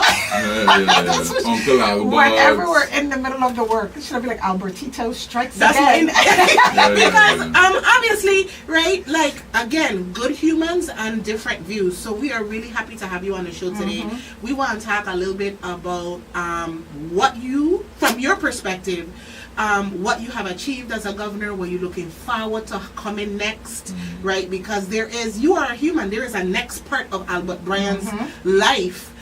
Where will we see you as a citizen? What are you going to look what did like you as look a for, citizen? Without without naming names, what did you look for in the people you chose to vote for, like in terms of understanding what is needed for a government at this time? Like, we need to have you back because there's so much to talk about, and I'm gonna turn it over to Emmanuella to bust the gates. Although you bust the gate first, he come in. Yeah, He was like, well, that's Albert energy all the time, right? Like that's that big Govy energy that he walks with every place that he goes. But we only have 2 minutes before commercial break, so in the 2 minutes, tell us about the human Albert. How Albert, are you? How are you? I'm Oh, good. why am I calling you Albert? We don't know- know. we can't Mr. call you Albert. That's my mother giving me that name. Okay. Actually, my dad, he's Albert Bryan Sr. But I'm good. You know, I woke up this morning and I was telling Rosie that, you know, I don't have any problems. I got a good relationship. My kids are healthy. I'm healthy. People I love healthy. I don't have any problems. Like, I'm a happy person every day of my life. The Virgin Islands has problems that I work on and I try to solve every day. They stress me out, but they're not my problems. And I'm in the healing mode for me now because mentally I have to give up my firstborn child to somebody else in a couple of months, right? That's how I feel. But your daughter's getting married? No. Oh, I was like, what's happening? I feel like the Virgin Islands. Oh, His firstborn it's your child. first before the girl. Yeah. That's right. We're gonna talk about that in counseling. You know, I need counseling, and I'm giving this away, and I haven't even given it away. It's being snatched from me. It's like a father getting ready to give up his daughter. I thought it was a marriage, I swear. And it's good that we're going to talk about what you should be assessing because beyond all the rah-rah and stuff, we could talk seriously. You know, and I don't have anything to gain at this point. I've always been somebody who, I just said the truth, like it or leave it. We know. I think sometimes though, you know, in our administration, we didn't cry enough.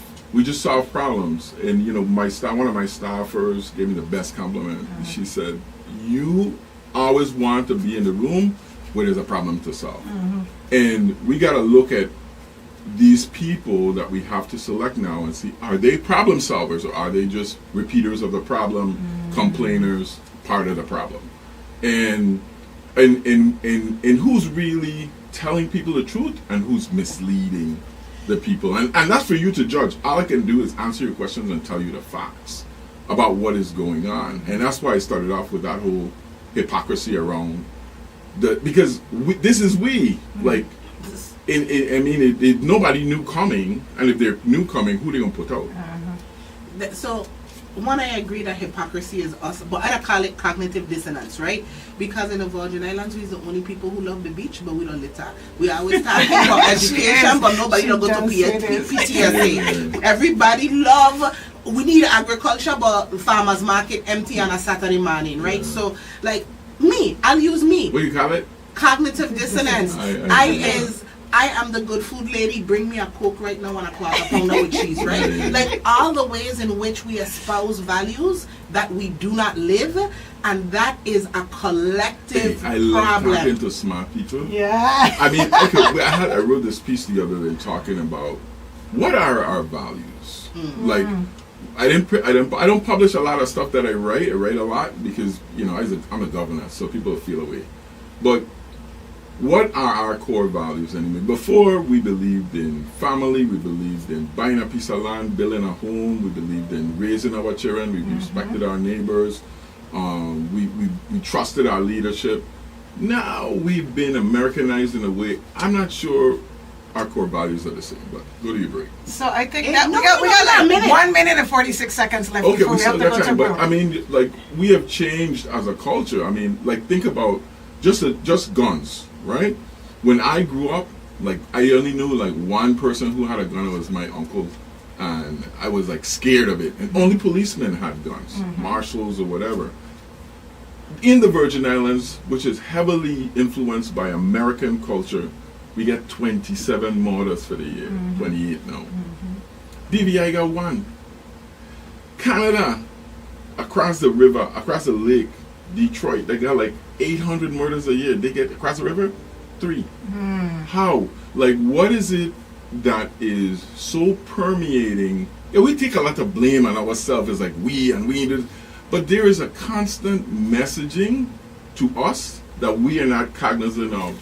I feel like you have shifted. You're making me so happy. You know, to me, Emmanuella could tell you, before I used to be like, Albert, wake up this morning and come for me. When I hear that, I used to be like, he is trying to, because I would be like, and here I'm just like, what are we going to argue about on here? I have nothing to argue about. He's saying all the things that I believe in. Ah, shucks. It's perspective. And that's exactly it that. Is perspective. And that is what our argument has been for the last 8 years. But I think as a people, that's the maturity we need to understand. The person working for the government, the person supervising or managing an agency, and the person leading the territory as the titular head, all have different perspective. And even if you have sat in a seat at one time, it informs you, but your perspective changes by conditions.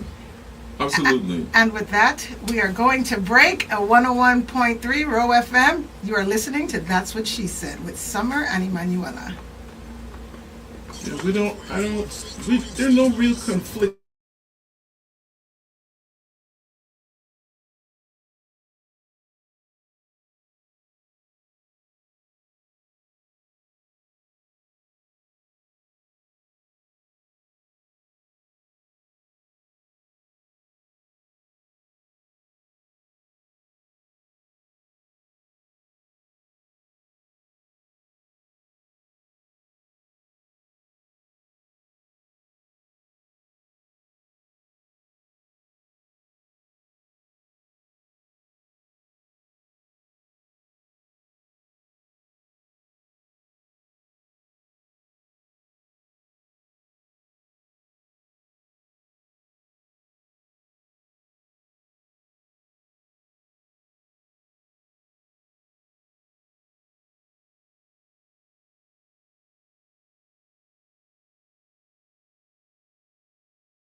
conversation, because I know it's got to be one of those things for you where you're thinking about like where they don't carry on, because you have to think about these things when you're coming in. Why keeping from map? Why picking up? Why throwing away? Why going forward with? This is happening under your legacy now. People are scrutinizing. Some people talking about trying to baby bath water everything out. You know, I talk about 2040 all the time, and some people are saying, what is that? I know people, which is investments that we the people made, and I think we're on track to do some of those things. But more than that, I mean, someone asked me the other day if how do you think you did as governor? That was one of my questions. That was going to be one of I Summer's said, if you had questions. asked me 10 years ago if we would have accomplished this much, I would have said no way. Wow, Impossible. we were having that conversation this morning. I said, someone asking what 2026 will look like in 2022, right? Like, because you had a different mindset of what you wanted to see. So have you blown your own mind, is what you're telling us? Yeah, I far surpassed. I mean, think your about own it. mind, My your own own mind. expectation. Oh, nice. I mean, and I think, I listen to people now, and I like to bring people memory back. Let's go. Let's go back to 2019, where we didn't even have stop signs. Remember that? Mm-hmm. There were no stop lights. All of them were blown out. Mm-hmm. We replaced all of that. St. Thomas, all the mountains, the roads were falling off. We had 8% unemployment. The Virgin Islands has never had an administration that keep the WAPA bill the same for 8 years. Never. We have made WAPA a renewable company now. So you realize that by the time Fortuna 1 and 2 and St. John, and by the end of the year, we already have more solar per capita than anywhere in the world right now in St. Croix. So when you talk about, we got 2 new plants building, it's already contracted, one in St. Thomas, one in St. Croix. Total generation for St. John. St. John will be totally off the grid by end of 2027. It'll be battery and solar, no fossil fuel whatsoever. St. Croix had like 20,000 cruise ship passengers. Now we have like 250,000. There was no pool, right? Harrigan was up, Arthur Richards was up.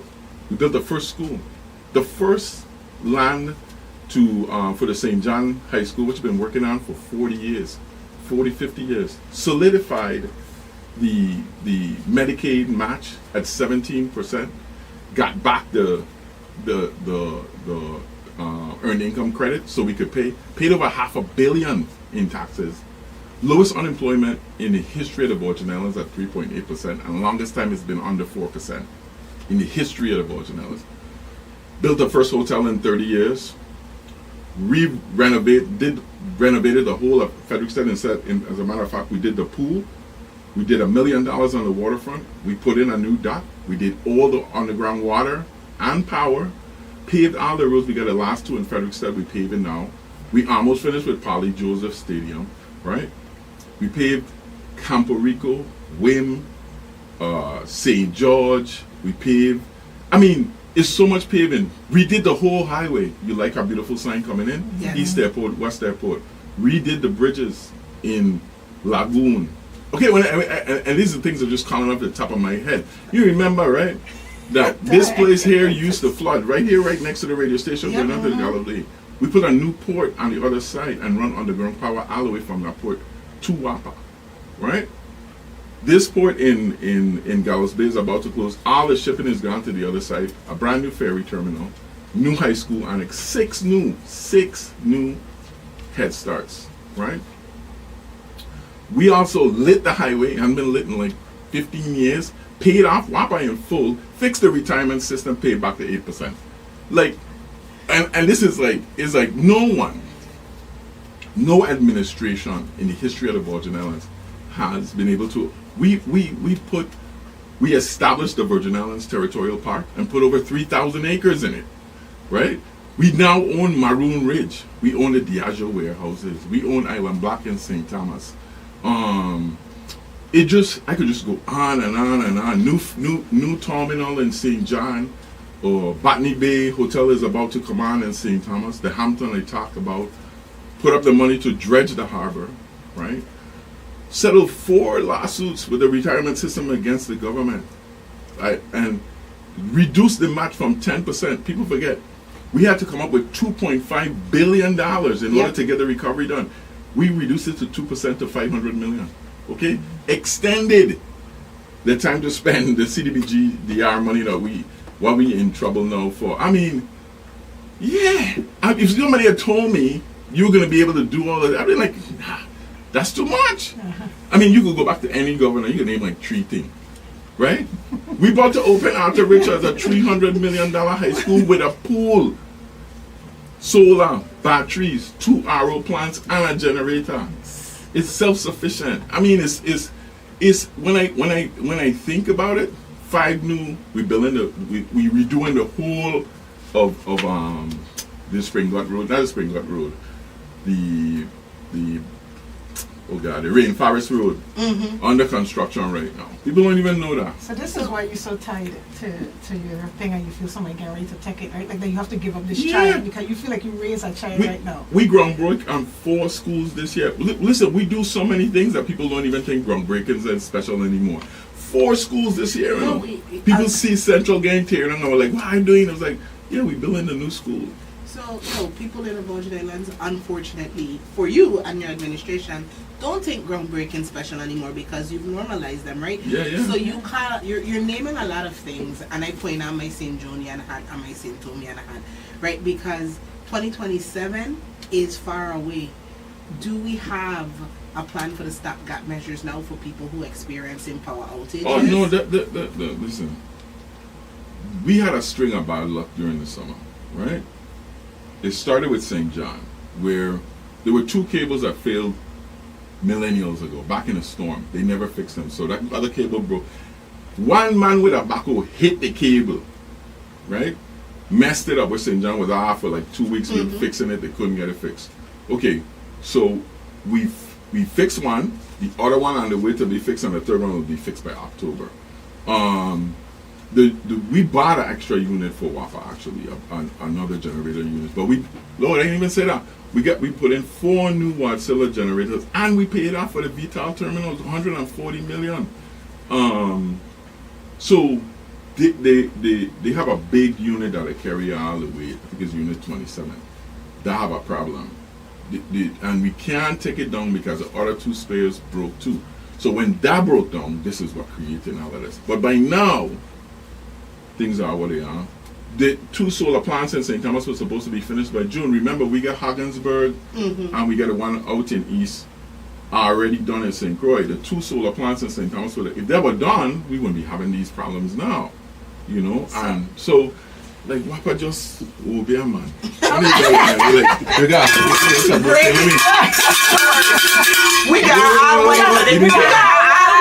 to bring the Haitian grandmother might have a little bit more power than you take over. My Haitian grandmother. But I wanted to transition right back to the future, right? So you lift all of this, right? Your administration, you guys did the work. What is next for the next governor in your hopes? When I become a citizen, I gonna make sure that the next governor help push these things to make sure that they're in place. Because we've seen nations built and fall. Yeah. So all those good things, some things can be dismantled, like the physical schools and stuff.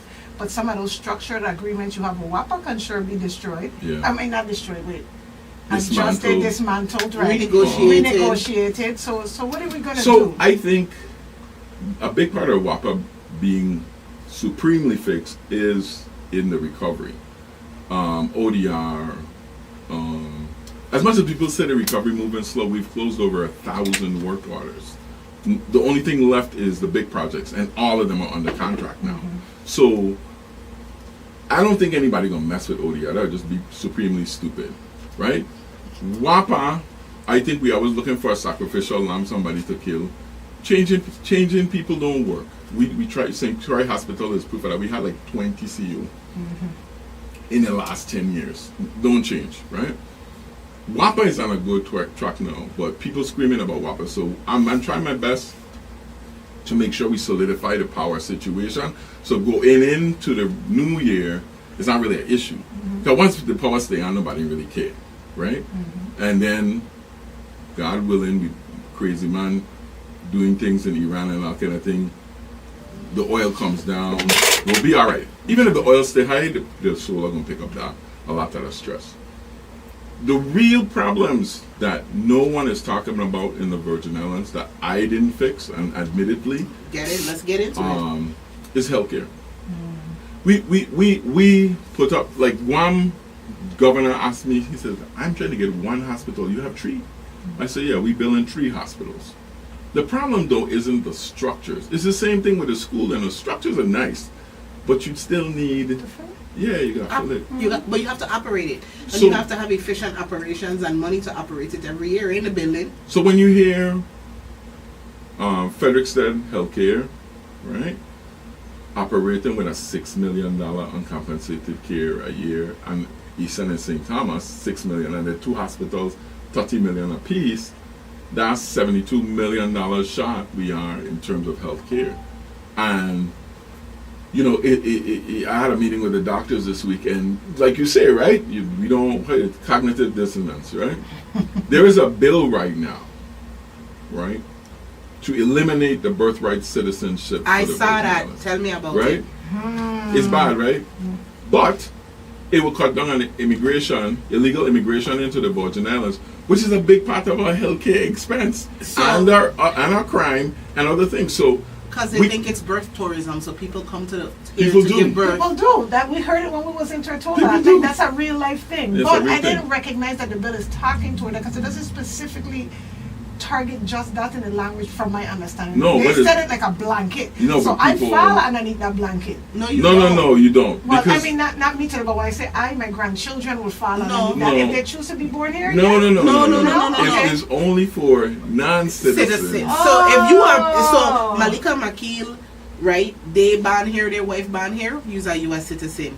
If you come here and none of your parents are Virgin Islands citizens, like historically, then you do not automatically assume citizenship. Right now, a child born on U.S. soil is a U.S. citizen. Right. What it changes is that's not going to happen. One of your parents have to be Virgin Islands for you to get Virgin Island So citizenship. that's the part that I'm nervous about because I'm trying to figure out, does America truly see us whole as citizens, or Absolutely is that not. like one of those amendment kind of things? We like- are. and that's It's- the but it's a- part. but it's a So gateway we can amendment. become that person. So- but So- we gateway in. They look But- at the gateway back. So I understand what they're trying to do, right? The point they're trying to make. Because we have a good point now based on what the Supreme Court, this is my good friend Hugo, I heard it from him, I gotta give him credit, and I think it's brilliant. The Supreme Court said that once it's U.S. sovereign soil and you're born on a soil, you're entitled to citizenship, Right. right? The Supreme Court also said that the people of the Virgin Islands are only citizens because Congress made them citizens. Right. But the U.S. Virgin Islands is U.S. soil. So if it is U.S. soil, that means we are citizens by birthright. Because everybody who got citizenship in the Virgin Islands as a result of Denmark selling the Virgin Islands, the United States giving us that privilege in 1932, how many people dead already? Most of them, 90% of them dead. So everybody who is here now was born on U.S. sovereign U.S. soil. So we have a right to citizenship. They cannot, Congress can't take that away. That means That's that. constitutional. But Right. if this Because as bill, long as they own the soil. but if this bill changes, what the threat is for existing Virgin Islands is it gives the power back to Congress. Right, it gives the right. power So back to we're Congress. not immediately affected Gotcha. as U.S. citizens, But it but does- it's a sliding gateway Understood. because first it creates a way to first impact people flying in, immigrants, but it's presidential legislation that could slide all the way to our That's what I was constitutional nervous, right yeah. becoming a congressional debate. So Gotcha. going back, right? The problem with the hospital is people who don't have insurance, people who are here illegally and don't have any coverage whatsoever. Our Medicaid cap, we only get $135 million a year. That's a cap imposed only on the territories. No other state have a cap, right? We need to get that fixed. If the delegate to Congress, whoever the next person is, need to work on getting that fixed. And borders. People leaving their parents in the hospital when there's no need for them to be there. So, you know, I'm here to tell you the truth, right? We pay for all those people to stay there. We pay for every gunshot victim, for every immigrant that gets knocked down by a car, cut, swell, ankle, baby bond. We pay for it because they're not covered by Medicaid, right? So the Virgin Islands It government has to assumes cover that it, cost. that's right. Because we have a cap, we push 15,000 people off of Medicaid. So now those people, when they get sick, they're part of the uncompensated care too, because they can't Is that afford that it. 1108? Right? 1108. I That's think what so. Yeah. Terry Helenice has been talking about. That people have turned into a meme. Yes, this Right, is a. but this is where it comes to. This is That what it comes cap. to. It's huge. So understanding those issues in Washington and what we've been working with, like the things that we talk about in public are probably 1/10 of the things that we're actually working on. There's so many other issues that we have to work on a daily basis. I have no political value. Like people don't really care about whether Medicaid capping on cap. They don't care about the earned income tax credit, but they care about their tax return. They care about getting health care. So those are the things that I think healthcare should be the number one topic in the Virgin Islands right now. So suppose I was Advice to say, from the past to the future. Yeah. so let's talk about your impact on agriculture. Yeah.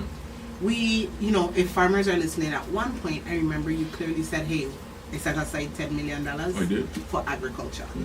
And this $10 million can be used to match, go after initiatives, blah, blah, blah, blah, blah.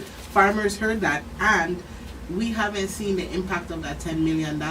And do you know what happened, or what was the stall, or are we just missing that story as the farm community too? No, I think the Commissioner of Agriculture bought equipment. They didn't use all that money. I doubt they used half of that money. They built cisterns, and we have to reclaim a lot of that money because I want to just make you understand that somebody just came to me about a $3 million project that lagging that we're gonna lose the money on because we ain't moving fast enough. $3 million is like chump change. I mean, it's like You want to write me a check? no. Listen, anybody in St. Thomas, I have $7 million now to buy a building, and I can't find a building to buy. It have to be in St. Thomas? I buy one here already. We bought the Continental building downtown, and it don't have to be in St. Thomas, but I spent $7 million in St. Croix. I would like to spend the other $7 million in St. Now you're Thomas. talking parity. What you spending in St. John? Well, St. John got a lot going on with it in itself. Is that economy is booming, and we're trying to do some road paving and stuff over there. We got the school for them that's about to ground break. Marikeaton is about to start. But St. John's so small, they got a lot of problems. And one of the big problems with St. John is it's too many voices. If you think you got different voices in St. Croix, oh my goodness. I don't know who to listen to. So you got your snowbirds, you got your people who just moved there, and then you got the local people. And the three of them want three different things. Like, I'll give an example. The school now is built on a ball field, right? Mm-hmm. We're building a new school out a little bit in the country in St. John. The local people want the ball field, right? The snowbirds want parking. Mm-hmm. And in Justcom, they want shopping center. Mm-hmm. So, which one? And I can see all three of them working there. Like, 'cause when I come off the boat and I see Julia Sprout, yes, the imagination can go wild with what we can develop right there. Straight, big shopping right off of a boat, like, and it's not far to take it back, or keeping it local and we have a social space. Because where else are we going to build a ballpark in St. John? So when and I want to get back to when we're talking about projects, right? Like, we have 11 billion in projects contracted. I don't know people can understand the scope about how much it is. When John DeYoung was governor, if he had $30 million in capital projects annually, he was killing it. Yeah. Mm-hmm. We got 700 million. Think about that. We have the same amount of employees. The same amount of employees that we Less had people. in 2007. Okay? So when you talk about being able, we have everybody working on big projects. Mm-hmm. So something will have to give, right? The little things hurt, A $6 million building ain't a big wall, but it have to get done, right? I mean, that little Head Start Center we put in St. John. I don't know if you had that Head Start Center, like $2.5 million to put out, $2.53 million. I mean, Pittance. but In the if you, nonprofit world is a lot. I'll take it. the agriculture building is $11 million to put back the agriculture building. So, Albert, Go ahead. So I would challenge, we put up so many buildings, right? But we're losing people. What does the future look like with beautiful buildings and no people to do? But you can't say that either because, once again, y'all realize that the Brian Roach administration not only made college education free for every Virgin Islander, but we also made it free part-time and full-time. We raised the government salaries $10,000. We give every social security recipient in the Virgin Islands a check and give out premium pay. I still talk about things we did, because people got short memories. We returned 2-3 years, the same Donna Fred Gregory who were just here to sign to get the bonuses back to the seniors, right? We secured their $3 billion to the retirement system of the Virgin Islands. $3 billion, no. We paid the health insurance increases for 5 out of the 8 years, right? We paid it ourselves. The teachers' entry salary now is over $50,000. Y'all know that, right? We've lowered the average age of government employees by 10 years. We have created the only program in the nation that rebuild your house from a board house into a solid wood house up to $450,000 for free. We've done 100 of them. There are 100 more in construction right now. Okay, for free, nowhere else. College education free, nowhere else. We're the only place in the entire nation giving people up to $200,000 down payment grant on your first home. Yeah. Like, we created the Financial Fellows Program that pays $55,000 to college graduates who we want to return to the Virgin Islands to work in the government alongside Commissioner. Program that worked really well.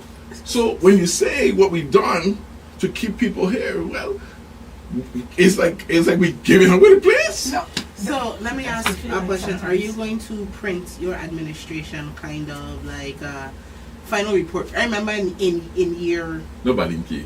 No, I like old girlfriend. I like old girlfriend. I would agree. Nobody cares. But when nobody cares. So, because you're right, nobody don't care, right? But that's my whole point.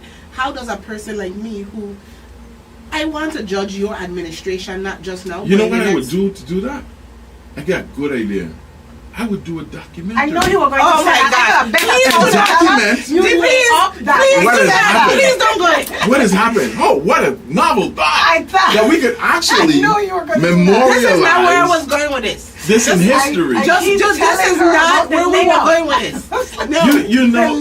You know. I was talking about a report, not a documentary. Nah, You're the same one. It's just a visual documentary. The state of the territories are reported we to give every year. And everything we said, you could go back and read my original agenda when I first ran. We have done, the only thing we have not done is status. That was one of our goals. I am sure if we were watching the chat, they got 50 people and he didn't do this. And he didn't No, do that. but this is the thing, right? You don't get to set my agenda. I set the agenda. The people vote for me, and then I do the agenda that the people agreed on. So if you say ain't got no plantain in Bodo, or ain't got no mango in I wasn't interested Smithfield, in that. that's not what we set out to do. So you can't be grading us on English, and we had a history class. So I love how governmental and how gubernatorial you just said. You say you don't get to set my agenda. The agenda is set when they admit it for the people who voted us. Absolutely. So like voters, if you're listening, right, you have to pay attention to the agendas and the language that the people who are currently running for office are saying, because to the governor's point, he is accountable to the voters who voted on the agenda he had set forth when he was campaigning. Absolutely. Right? So those of us who didn't vote, who have things or didn't participate or give that governor feedback that didn't make it into his agenda, don't get to be like, you're the worst governor ever because you didn't participate. You weren't on the list. Listen, I think Donna Fred Gregory said it, who was just here, said it too. She said, you can't do everything. If our administration, we had a list called the people's list, like what do people want? The tax checks, the income tax, they want a road paved, they want a horse racing, they want drag strip, they want a highway light, they want Polly Joseph, they want the Mason pool, they want downtown bathrooms, they want what the place, Vendors Plaza fix. I can show you the list. We work on those, and every time I have a state of the territory, we go back and we check off everything that we've done that we said we were going to do. Remember, Carlton Road was a thing that was for years. We finished Carlton Road. Nakai, yes, Nakai. Who was at the state of the territory. Yeah. So what I'm saying is, whether you like Donald Trump or not, the one thing you got to say, whatever that crazy man said he's gonna do, he didn't do. So I look at politicians. I did exactly because you have a problem. It doesn't mean it's an issue for the entire Virgin Islands. And we, paving Eastern Airport Road agenda wasn't another thing. Here another thing too, right? When me and Rosie left from here, we left out of this terminal here. She couldn't believe how St. Croix departure lounge looked. She said, "When did this happen?" I said, "We fixed this 4 years ago." 4 years ago. Governor, we're going to go to a break. We're going to come back. And when we come back, we're talking January 6, 2027. Real quick, you're going to look what house and hiring.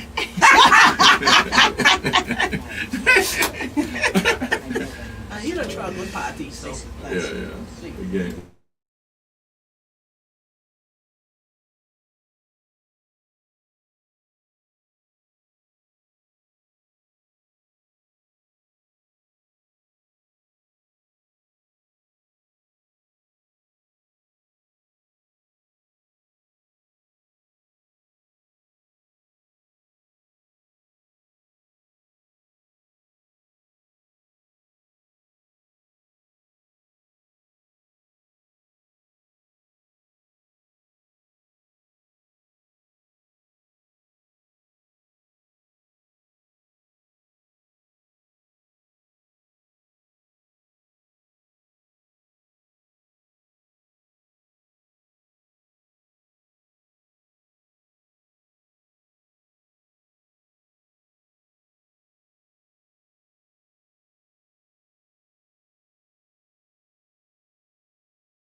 Here speaking with Governor Albert Bryan. We are talking about next steps.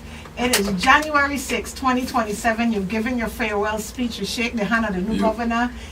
Where are we going when we come off the stage? You want, I guess, the last time I was here, I was like, you know, I want to hear over some places. I was like, your feelings. Yeah. A little salty. I'll take back my raise. So the first thing I can do is make money, okay?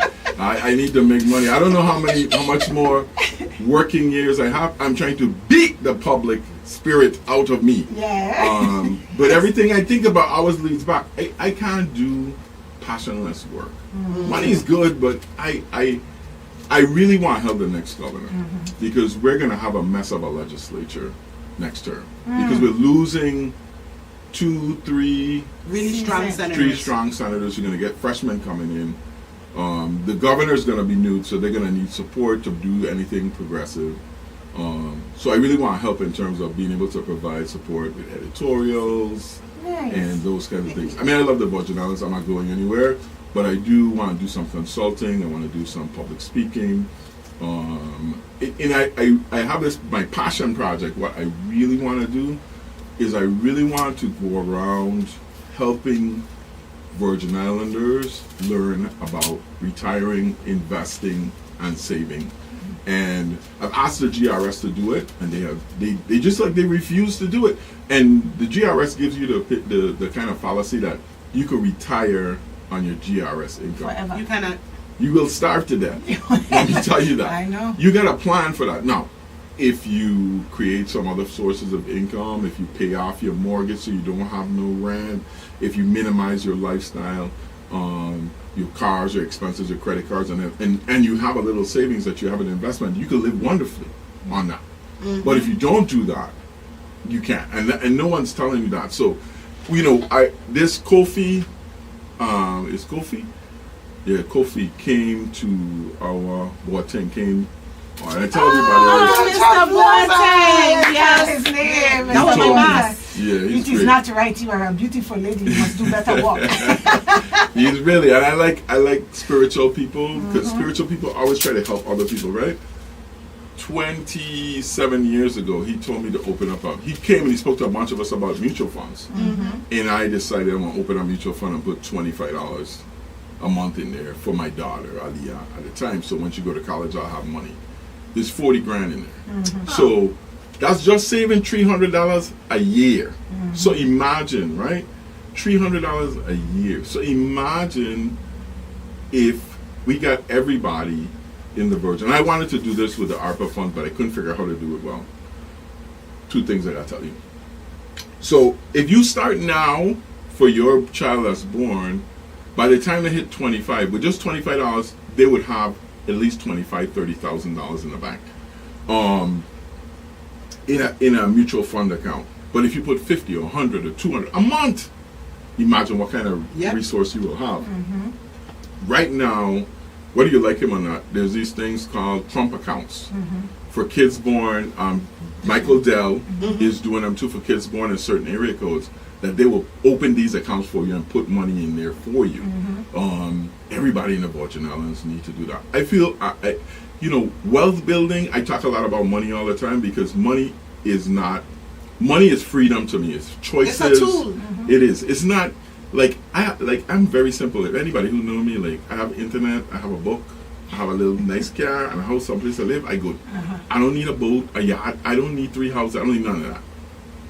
But people in the Virgin Islands, poverty is our enemy, you know. I agree. And, you know, all this stuff that we've done, we have to learn. Like, Carl Knight, the same WAPA dude, and me went to a poverty class, and we did the things that we thought would help Virgin Islanders, like assisted free education, we put pre-K in almost every school now, right?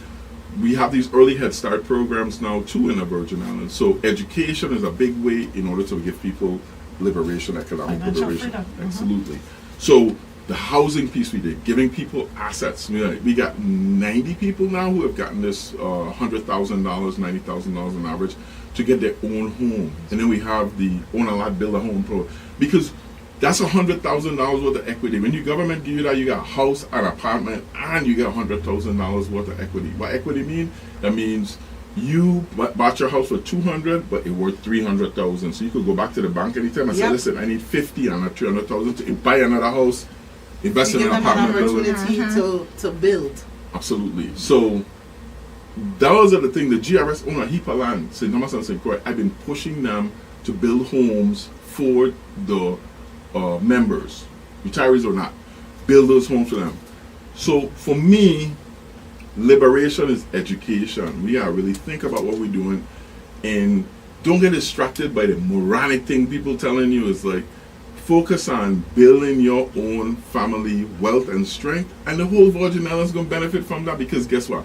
You showing up to the hospital with insurance, your child is being monitored when they're in school, your child getting supported during the summer and stuff, your child going to have many more opportunities. We're stronger. So each of us individually have to do that.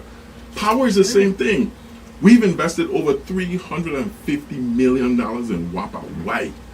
Because if we get the power down to 12 cents commercial, St. Croix gonna be like the new trade, small manufacturing center of the Caribbean.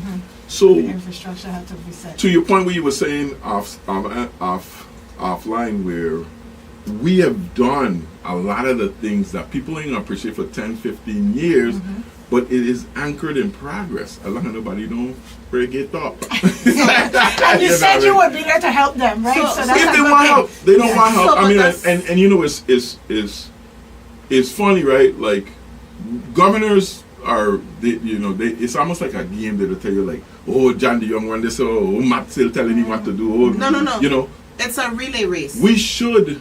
It's not a marathon. It's I a called the relay governor race. this morning. And I told him, I need help with this. And sometimes he'd call me and he'd say, hey, what about this? And I call him and I say, hey, remember this thing here? What happened? Why y'all did that? Because when you hear on the news, that don't be true. When you hear from the real inside, you gotta rely. It's only a certain amount of talent we have in the Virgin Islands. It's a lot, but it's not a lot given what we have to accomplish. So that's one of the things I hope, as you're listening to people who you are about to vote for, right? Who's the people talking, throwing the baby out with the bathwater? Who's the people acting like or speaking about space for relationship? Because in the legacy of the 4 years and the 8 years, yes, it's one administration, one team. Right. In the legacy of the life of the Virgin Islands, where we're looking at 60 years of governance that is going to become 120, who is best capable of running, picking up a baton, carrying a baton, and passing it off? That's the other thing that people don't realize, right? We are leaving the government 8 years later, less in debt, with more money. Like, we're leaving over $80 million in the government Bill coffer. Clinton. Money that I refuse to spend. That the legislature that cost me far. I told them I'm not spending the money. We have enough money spending already. We can't spend no more. Leave this here in case we're the first people that have a rainy day fund. I mean, imagine we're the only state that actually paid everybody food stamps. We paid it. We did. Like, We did. when we remember we took $50 million from the general fund and paid WAPA, advanced WAPA's payment. Then the legislature cost me for. Nobody said, well, what? The general fund had $50 million. But the first administration to bust $1 billion Let me ask you in a 1 question. year. Do you think, in your estimation, that the VI government has the right systems and enough cash flow, right, to leverage the $20 billion plus that we are about to flow in, like, for real? Because No, we ready. I mean, Adrienne Williams, if I could elect anybody governor, it'd be my friend Adrienne, and I would work for her, doing anything she wanted me to do, because she is totally amazing. I mean, the amount of stuff she does, I mean, you gotta think about something. She's in charge So you of want to be a 23 transformer? billion. That's what she calls her team. Yeah. She's like Autobots. No, they're Autobots. The Autobots, yes. She is truly inspiring. I mean, even for me, right? I mean, she took me from a place where I was just to like going back to school, getting in politics, getting more involved, to where I'm at today. So she's a kingmaker. she is a kingmaker, but she don't like politics. Good But- for her. But we not that easy. USVI rebuild program is just amazing. That what I mean, you gotta think we sent out twice our GDP in contracts and executed You know, I mean, that's Oh, amazing. no, I know. I mean, it's like, only when I tell people in the States, they'll just be looking at me like, what? I say, yeah, I grew the GDP 25%. They said, you grew the GDP 25%. Yeah, without oil. That's amazing. Yeah, but even for when me, it's people just hear like, you say it on the but radio, they don't. It sounds almost unbelievable. it is, but it's in the facts. You know this, right? No one refutes the facts. No one. Just You know, refute how you say it. they asked Tregenza what he gave our administration. He said a B+. You know what I want to know? Who get E?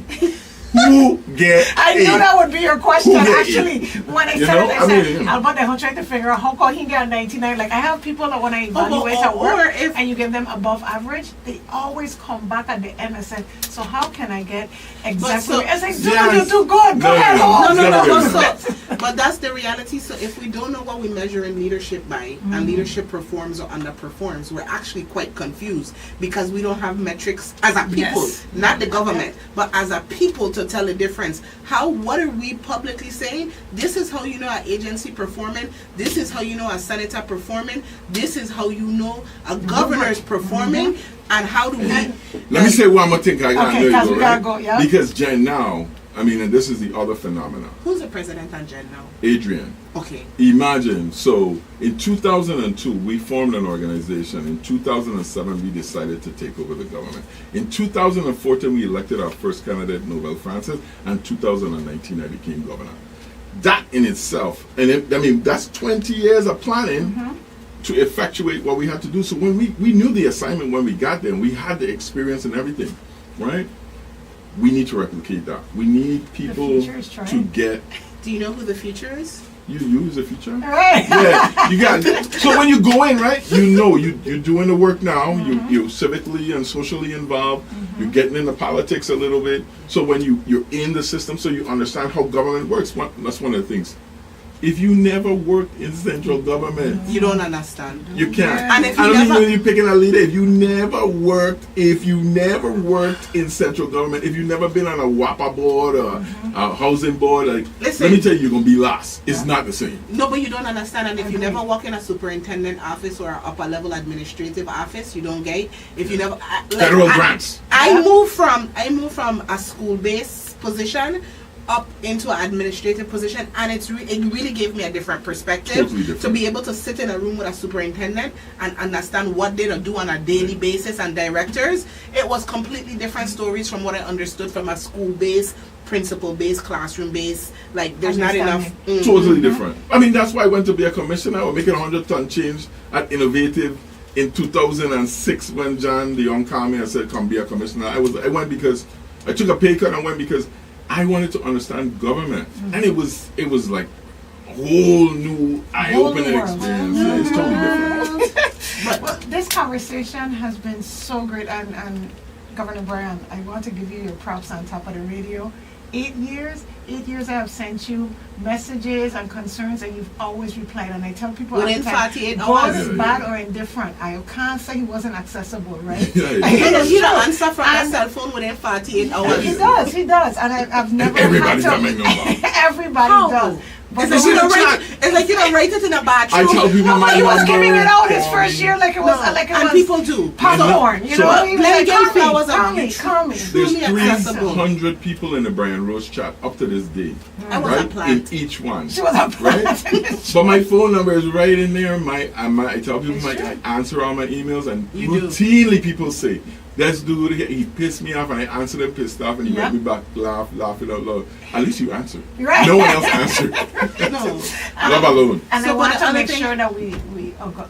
The other thing is service, right? Whether you like a leader or not, me and Emmanuella talk about this all the time. To take on a job Oh, yeah. people are sacrifice a lot to be in public service, and so that is a thank you too. Thank you. Yes. I love my job. And you know, And if I could have housing ran a tall rates, time, you I could would have come been back. right in You here could fighting. circle back to the government no. agencies again. We No, will no. take you. You Michael can Jordan. motivate us to like he keep demoted. going. No, I you know, actually, Who any you about to service, say Michael Jordan what? Michael Jordan should stay retired. Yeah, but you don't retire on his salary, so you might still have to eat Michael You Jordan. eat other ways, yeah. But I really want to get in a financial place where I could volunteer to help the people out of Guatemala. We We're are. a non-profit. Yeah. No, I'm doing that too. I'm gonna set up a foundation for my family. I got my girls in there, Rosie, because we always think we're too small to give, and it's easy. You can set up a scholarship of $1,000. It's $100 a month. You give away $1,000 everywhere to some student, but this was great. Thank you. Thank you for joining us. We hope you come back and we could talk more Anytime. details on major things that people might want to know before you leave. Well, after you know who your next new boss is, next week is primary. We'll be able to. We have a to whole go general November, election. all the way. But sorry, It's I slid over into this. It's after not. the primary. The Democrats have spoken. The independent in the room is like, let's make some space, but signing off with that's what she said. That's this what week. she said. We will see our audience next week. You are loved always. Have a good day. So you're going on the plane, but for real, I want to buy the Armory building, and I have